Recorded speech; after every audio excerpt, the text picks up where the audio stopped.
12시에 많은 참여 바랍니다.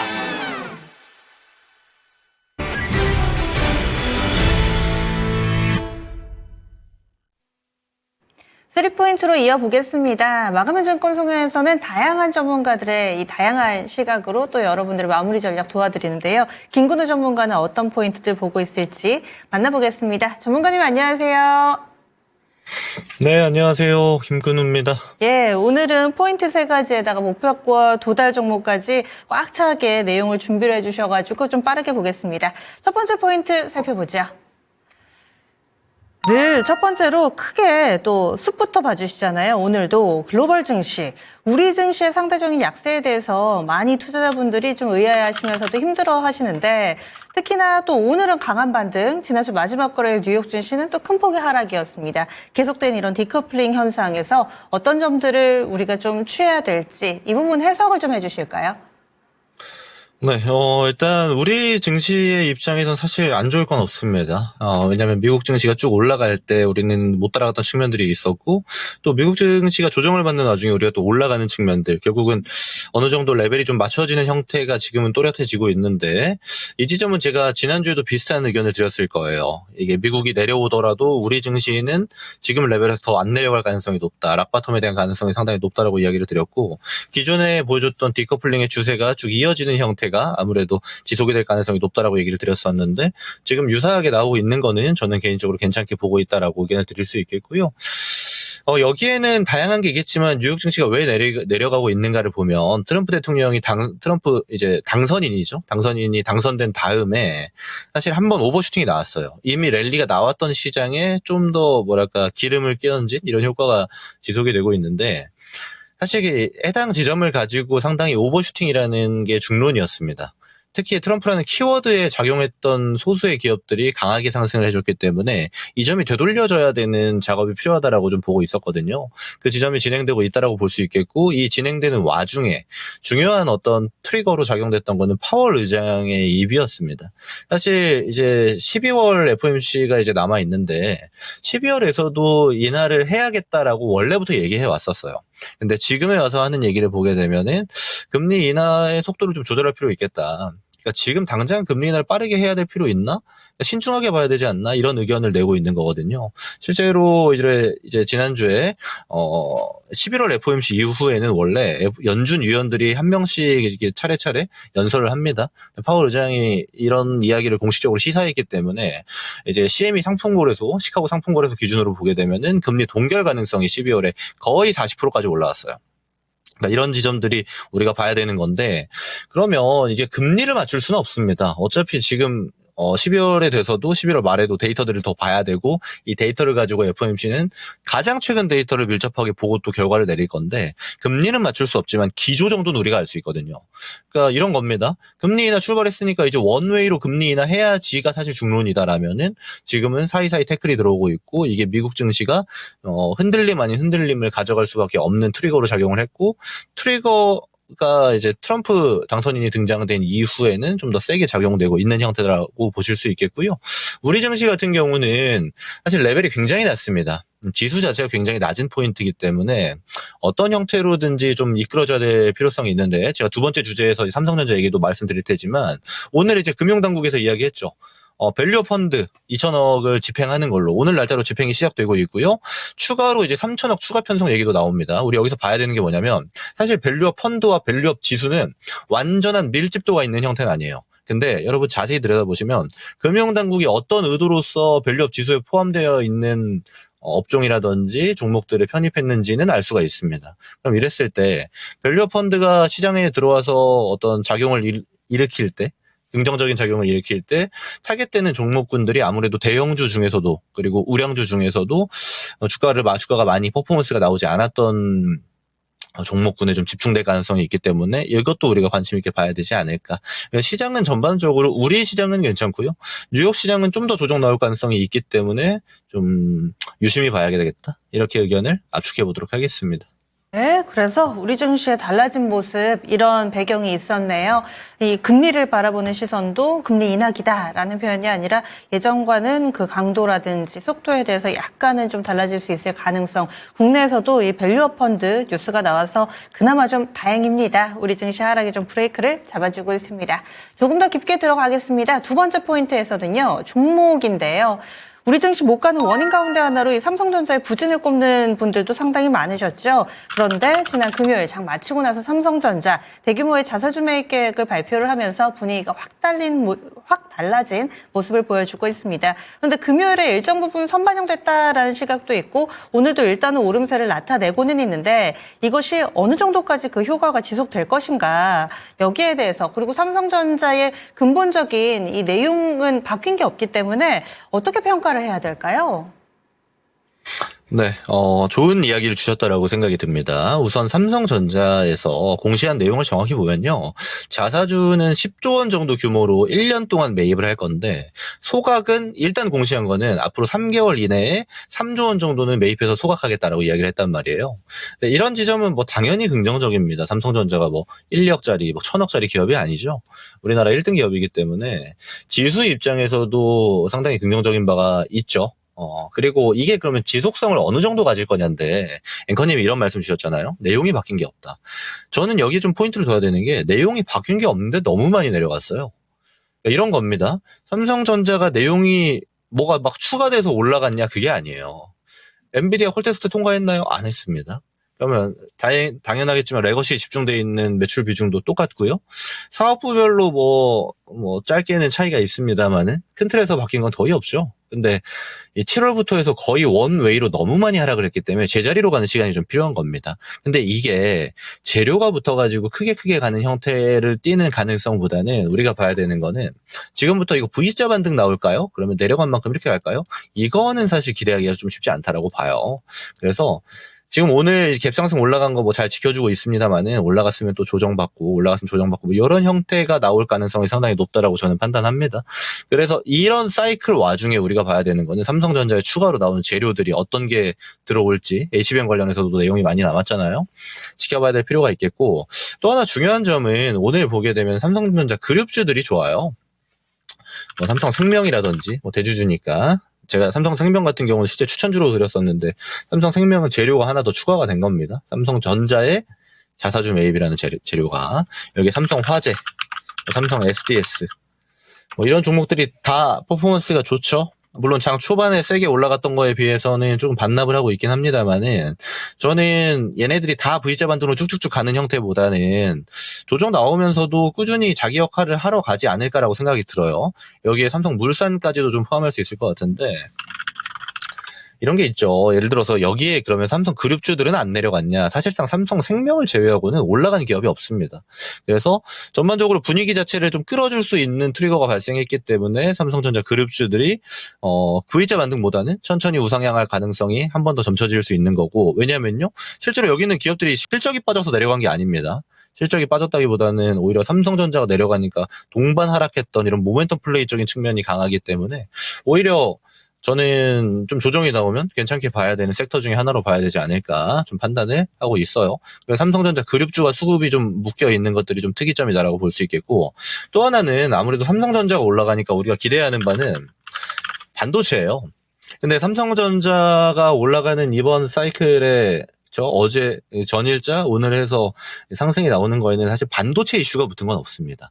근데 그렇다 보니까 기대는 반도체에 했지만 반도체가 움직이는 게 아니고 삼성전자 그룹주가 움직이죠.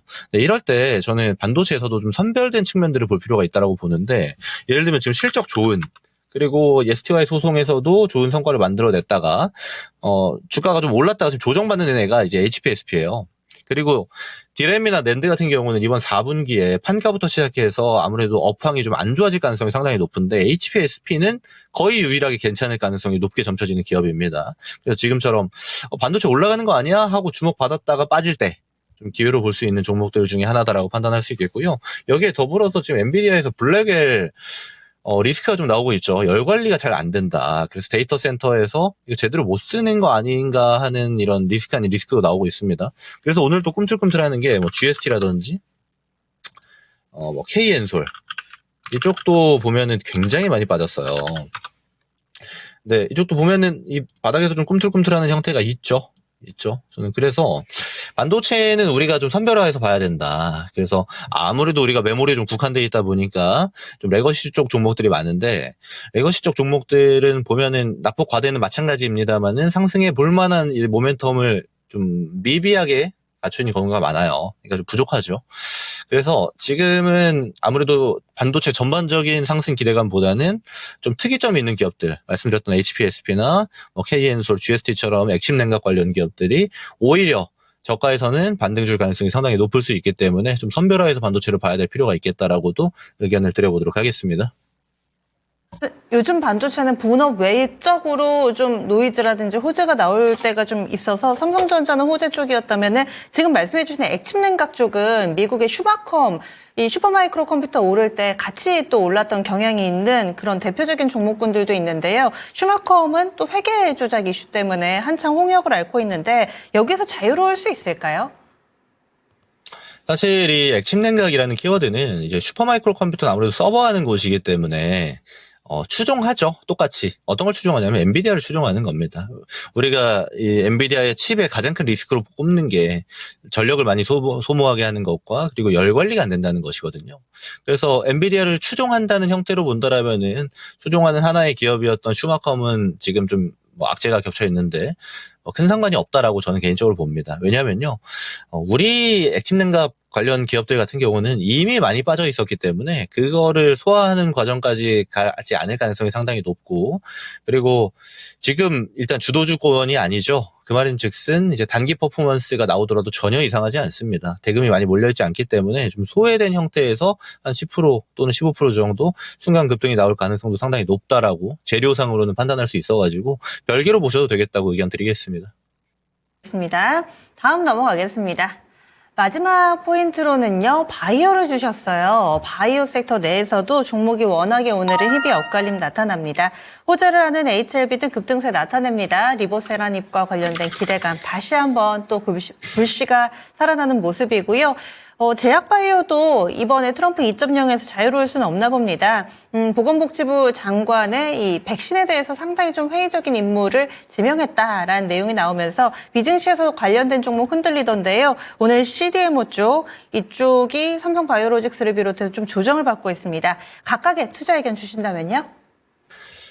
네, 앵커님 잘 말씀 주셨습니다. 우리가 전일자 뉴욕 증시 좀 볼 필요가 있는데 바이오테크가 정말 많이 내려갔어요. 특히 이제 백신 관련 화이자라든지 모더나 같은 기업들이 하락을 좀 이끌었는데, 방금 말씀 주셨던 이유입니다. 이제 케네디 주니어라는 인물을 예전에 이제 대선 경선도 하겠다라고 하다가 취소했던 인물이기도 한데, 이 인물이 이제 트럼프 내각의 보건복지부 장관이 될 수 있다라는 가능성이 언급이 됐죠. 트럼프 대통령이 지목을 했으니까. 근데 그러니까 바이오테크들이 이 사람은 안 될 것 같은데? 이런 얘기가 나온 겁니다. 근데 이거는 아무래도 단발성 이슈의 가능성이 상당히 높죠. 예.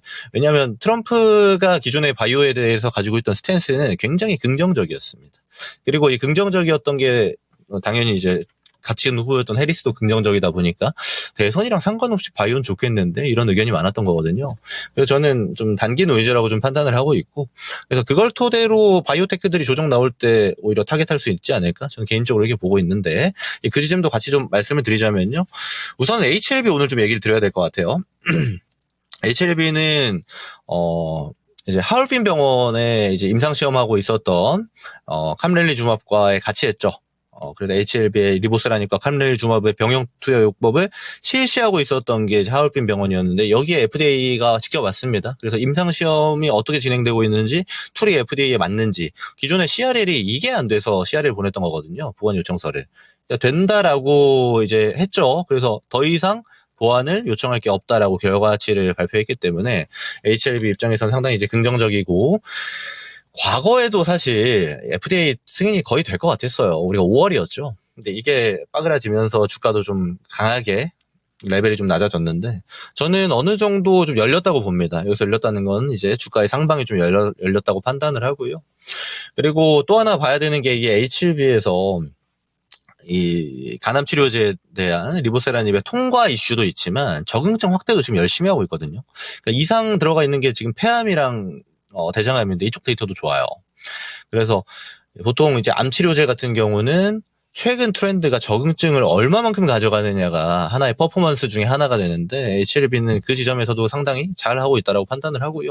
실제로 보면은 그래서 HLB 그룹주가 다 출발하죠. HLB 제약, HLB 뭐 생명과학, HLB 테라퓨틱스 다 올라갑니다. 그래서 이거 아마 물려 계셨던 분들이 많을 거예요. 워낙 급락이 나왔었기 때문에. 그래서 좀 평단이 위에 있는 분들 같은 경우는 좀 올라올 때 정리를 하셔가지고 비중을 좀 관리하는 형태가 좀 필요해 보이고요. 일단 상방이 열렸기 때문에 예를 들어 좀 저가 매수하신 분들은 좀 끌고 가도 되겠다라고 좀 판단이 되는 게 지금 우리가 기대되는 거는 첫 번째 일정입니다. FDA 승인 일정에 대해서는 정확하게 나온 데이터는 없어요. 근데 이제 판단을 하는 게 내년 상반기 이전엔 하지 않을까. 그래서 이 정도가 중론이긴 합니다만은 좀 기다려 봐야겠죠. 일정 나오는 것까지. 그럼 일정 나오게 되면 이제 우리가 재료 매매로서의 뭐랄까요? 탄력도도 어느 정도 예측할 수 있기 때문에 그 지점을 좀 기대하는 바가 상당히 크다라고 볼 수 있겠고, 이 HLB가 오늘은 사실 시장 수급을 거의 다 흡수를 했어요. 그렇다 보니까 이제 알테오젠부터 해서 기존 강세주들이 있죠. 특히 이 플랫폼들, 리가켄바이오, 특히 이 바이오테크들 중에 뉴욕 증시의 바이오테크들과 굉장히 모멘텀을 같이 갔던 애들이 BL 바이오까지 이 셋이 굉장히 같이 갔었는데, 알테오젠부터 해서 대장이 이제 좀 조정이 나오고 있습니다. 근데 저는 이게 큰 틀에서는 지장이 없다라고 봐요. 근데 이게 모멘텀이 어느 정도 지속되는가를 보려면 뉴욕 증시 좀 봐야 됩니다. 왜냐면 바이오테크가 우리 증시도 그렇지만 뉴욕 증시도 굉장히 많이 올라갔어요. 그러면 한 달 내지 두 달 정도 또 쉬어가는 구간이 또 돌입될 수가 있습니다. 그럼 그랬을 때는 우리가 예를 들어 수익 중인 애들은 일부 수익 실현하고 이런 형태를 봐야 되는데, 아직은 단발성 이슈라 가지고 좀 지켜봐야 될 필요가 있겠다라고 판단을 하는데, 여기 추가로 봐야 되는 게 미리 여기서 플랫폼은 이제 빠졌지만 신약테크 쪽은 빠졌다가 좀 된 애들이 있어요. 유한양행, 그죠? SK 바이오팜, 뭐 한올바이오파마, 이쪽은 사실 먼저 빠졌죠. 이쪽은 저는 오늘 보면은 낙폭이 별로 안 크잖아요. 플랫폼은 막 5%, 6%, 7%씩 빠지고 있다라면 뭐 1%, 2%, 3%씩 조정폭이 좁아지고 있는 때입니다. 그 말인즉슨 변곡 구간에 들어간 건 신약테크 쪽이라고 우리가 판단할 수 있는 거고, 여기 추가로 중소형주 하면 더 많죠. 그래서 이 신약테크, 그러니까 후발주로서의 모습을 보이고 있는 애들은 이제는 방향을 잡아야 됩니다. 그래서 이번 주에는 우리가 눈여겨봐야 되는 거는 신약테크 쪽이 상방으로 다시 갈 것이냐, 또는 하방으로 갈 것이냐. 왜냐면 여기서 하방으로 더 가게 되면은, 단기 조정 구간에 돌입될 수가 있어요. 그러면 좀 길어지니까, 우리가 봤을 때 단기적으로 모멘텀이 어디 쪽으로 가는지만 좀 신경 써서 보면 되는 게 신약테크 쪽이 아닐까라고 좀 판단이 듭니다. 이 정도 말씀드리겠습니다. 단기적으로 상당히 좀 잘 움직였던 종목군들, 바이오테크 쪽 어떤 쪽인지 아실 겁니다. 이쪽이 꺾이느냐 마느냐 기로에 서 있으니까 이쪽 확인해 주시면 되겠네요. 오늘의 세 가지 포인트는 여기서 마무리 짓겠습니다. 그런데 또 할 일이 있습니다. 목표가 도달 종목 리뷰를 해주셔야 되는데요. 먼저 9월 30일에 제시됐던 네이버입니다. 9월 달에 네이버 방송에서 거의 뭐 얘기도 안 나오고 특히나 추천하는 분들은 거의 없으셨어요. 그때 이 종목을 왜 하시는 분들도 계셨겠지만 이렇게 결과로 증명을 해냅니다. 그때만 하더라도 17만 원 이하에서 매수 체결이 됐고요. 목표 주가는 19만 원 제시를 하면서 수익률은 13%대 기록하고, 그리고 앞으로 네이버를 기대하자라는 그런 조금은 달라진 시각의 목소리들이 많이 나오고 있어서 이 종목 지금 들고 계신 분들은 어떻게 해야 될까요? 끌고 가야죠. 제가 이 9월에 말씀드릴 때도 똑같은 의견 드렸을 거예요. 뭐냐면 이 네이버 같은 경우는 지난 2분기 실적도 어닝 서프라이즈였습니다. 근데 모든 사업부가 어닝이 좋았어요. 우리가 잘 보면 네이버는 큰 틀에서는 AI가 접목되지 않은 검색 서칭, 그리고 컨텐츠를 포함한 이커머스, 이쪽이 주축이었는데 지금 클라우드도 좋죠. 컨텐츠의 라인도 매출이 잘 나오죠. 그러니까 전반적으로 모든 사업부가 매출이 잘 나오고 있는 상태예요. 근데 주가 퍼포먼스는 아직도 바닥입니다. 이거 제가 최근 차트 보여드려서 그렇지, 이거 펼쳐서 보면 말도 못해요. 아직도 가야 될 자리 굉장히 많습니다. 근데 2분기가 어닝 서프라이즈 나온 거를 토대로 3분기 실적이 나왔는데 2분기보다 더 잘 나왔어요. 역대 최대치입니다. 근데 아직 주가는 못 가고 있다. 저는 당연히 기회라고 판단하고요. 우리가 이제 9월 말에 잡았던 가격은 진짜 바닥 중에 바닥이에요. 그래서 저는 당연히 끌고 가야 된다라고 보고 두 번째 목표가 드리려고 합니다. 그래서 2차 목표가 바로 드려볼게요.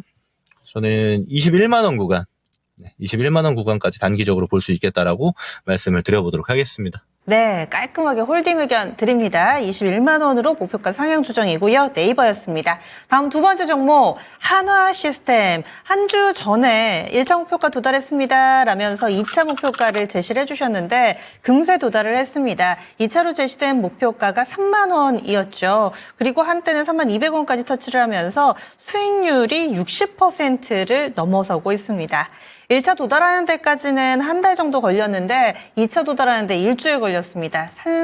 이 상승에 탄력이 붙으니까 굉장히 강한 모습인데요. 이 종목은 어떻게 할까요? 네, 이 종목 제가 처음 말씀드렸던 게 여기에요. 완전 이제 출발하기 전이죠. 실제로 하나 시스템 2분기 실적이 좋았음에도 불구하고 실적 보고 위로 쏘고 바로 내려갔단 말이에요. 저는 이런 큰 퍼포먼스를 기다렸던 모습이 아닌가라고 좀 판단할 수 있겠는데 실적을 감안해도 지금은 슈팅이 좀 세게 나왔습니다. 그래서 웬만하면 웬만한 비중, 그러니까 우리가 100만 원 샀다고 치면은 한 80만 원은 팔아야죠. 저는 일부 팔아야 된다라고 당연히 판단을 하고, 다만 지금 퍼포먼스에서 한 번 더 쏠 가능성도 저는 없지 않다고 봅니다. 지금 뉴욕 증시에서는 트럼프 키워드가 거의 지워졌어요. 근데 우리 증시에서는 아직 많이 남아 있습니다. 특히 실적주들 가운데서는.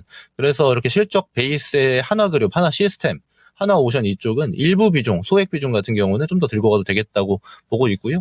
그래서 저는 다음 이제 적은 비중으로 본다라면 목표가 어디로 볼까요? 라고 말씀 주셨을 때 저는 32,000원 구간을 얘기 드려보도록 하겠습니다. 지금 수익을 일정 부분 한 80% 정도는 실현을 해주시고요. 일단 챙겨놓으시고 마음 편하게 나머지 20%만 32,000원 3천 목표가 기대해 보겠습니다. 그리고 무료 온라인 공개 방송도 있으시다면서요? 네, 맞습니다. 오늘 할 얘기가 많네요. 제가 오늘은 매주 월수금 제 유튜브 김근우의 근본투자에서 오후 4시에 진행하고 있는데 오늘 주제는요. 여러분들 많이 궁금하실 겁니다. 지금 올라가고 있는 게 상승의 출발인지 아니면 반등의 끝일지 제 의견을 한번 말씀드려 보려고 하니까 다들 오셔가지고 내가 들고 있는 섹터는 이게 반등인가? 이제 상승 초입인가? 궁금하실 텐데 그런 지점들 이야기 드려보도록 하겠습니다. 하반기 전문가님의 전략이 상당히 돋보이세요. 수주산업, 조선 방산 쪽도 딱 들어맞게 얘기를 해주셨고 추천주들까지 좋은 성적 내고 있습니다. 궁금하신 분들은 유튜브 참고해 주세요. 전문가님 고맙습니다. 네, 고맙습니다. 김근우였습니다. 네, 지금까지 3포인트 짚어봤습니다.